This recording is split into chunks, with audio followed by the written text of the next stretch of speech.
Nagsimula si Pacman sa 98 pounds o 44.4 kilo at umabot hanggang 147 pounds o katumbas ng 66 na kilo.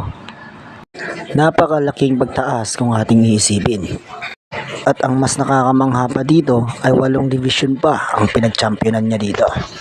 Punsod sa pagtaas ng timbang, division na siguradong tapak na sa kasaysayan. At napakahirap ng burahin ni Numan. Maraming nagsasabing na may agimat daw ito si pambansang kamao, Manny Pacquiao.